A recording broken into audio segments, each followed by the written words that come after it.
evening. That's from our content partners there in Louisville. All right, so we want to get back now and talk about the impacts of the government shutdown as we've been talking about throughout this afternoon, throughout the stream. Today marks the longest government shutdown, long stretch of the government shutdown in our nation's history, day 36. And we talk about so many impacts, from impacts when it comes to how folks are going to feed their families, to air travel we touched on earlier. But we want to talk about tourism.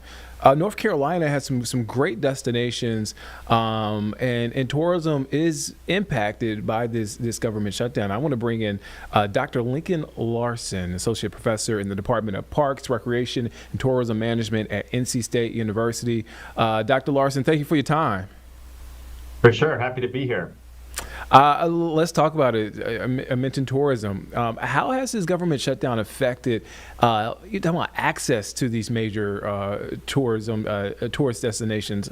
I mean, I think about, Blue Ridge Parkway, Great Smoky Mountains, even our coastal area. Yeah, there are more national park sites in North Carolina than almost any state east of the Mississippi River. So it's a huge part of our outdoor recreation and tourism industry. And when people can't access those sites and experience them the same way they're used to doing, it's going to have a significant impact on tourism and also tourism revenue in those gateway communities around the parks.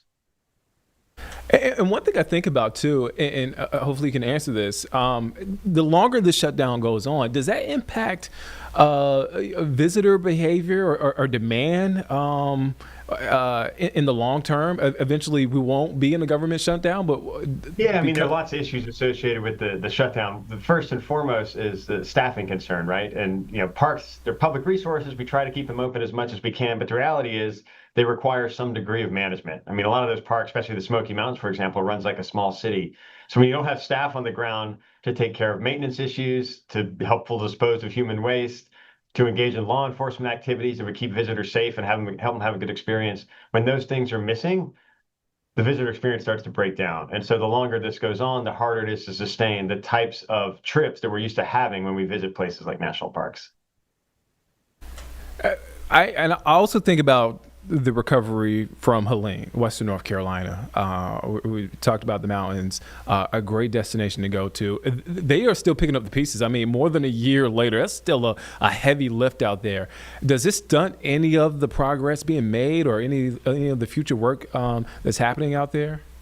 Absolutely. I mean, in terms of parks, this really couldn't have happened at a worse time. National parks have historically been underfunded and understaffed for decades, and they've faced a maintenance backlog coming into this. And when you add a shutdown and you take away employees and the revenue needed to continue managing these places, it's going to make it worse. And the efforts to rebuild after Helene, particularly in the western part of North Carolina, this is definitely going to slow that down, and it's going to have negative impacts on tourism in the Asheville area and around there too, as people aren't sure whether or not the places they want to visit are going to be open or not. You mentioned this earlier. Can you dive deeper into the federal workers, the contractors' impact when it comes to the tourism sector here in North Carolina? Yeah, well, there's a substantial workforce, both full-time and part-time, that works in these park settings. A lot of those workers are now furloughed, not getting paid, not able to engage in the stewardship behaviors they do on a regular basis. And so that impacts not just the parks themselves, but it impacts the lives of those people, right? And their families and everybody else impacted by that. And a lot of people don't realize, too, that because these parks are located in rural areas, tourism is one of the biggest economic drivers in those parts. And when you take that away, and when you take away the revenue generated from people who work in these small towns and work in the parks, that has a significant economic impact. And I think we're going to be feeling the effects of that for a long time, even after the shutdown ends. Oh, wow. Is there something that we're not talking about when it comes to tourism? Something that we should be thinking about more when it comes to the impact of the shutdown on the tourism industry here in North Carolina? Well, I think, any industry is going to benefit if it's adaptive and resilient, right? And so fortunately in North Carolina, while national parks and federal park resources are very important, even national seashores and some of those places you mentioned, we got a lot of other stuff that people can visit. We have a great state park system. We have amazing county municipal parks, a lot of other outdoor recreation resources that North Carolinians can take advantage of. And so I think it's important to remember that, if the place you wanted to visit is closed, there's still other alternatives. And I think the tourism industry needs to be prepared for that and to help push people in different directions, maybe unconventional directions, to help them take advantage of substitutes that, maybe they didn't know existed before. And luckily, North Carolina, we got a lot of options on that front. So that's good. One last question. You've been so generous with your time this afternoon. I want to ask from a classroom setting. A lot of those students that go to NC State, they're from North Carolina, so they understand some not. How do you? I guess a better question.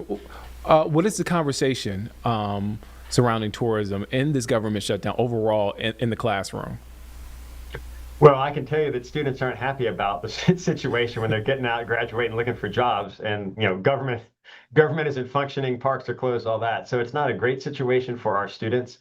What I'm trying to do and what I'm encouraging students to do is to really make a stronger case for parks and outdoor recreation as an essential resource. We saw this during the pandemic. Parks became a critical part of how we were outside, being healthy and happy. And I think instead of viewing parks as a luxury and something that we can just, close at any point and nobody cares, this is a critical part of our lives. And I think the extent to which we and politicians can realize that, we can start to prioritize resources in that way and make sure that whether or not there's a shutdown, our parks stay open and accessible to everybody who can benefit from them. Some great context and great perspective there on a major industry here in our state. Dr. Lincoln Larson, Associate Professor in the Department of Parks, Recreation, and Tourism Management at NC State University. Thank you for your time here on Live Impact News. Thanks. Get outside this week.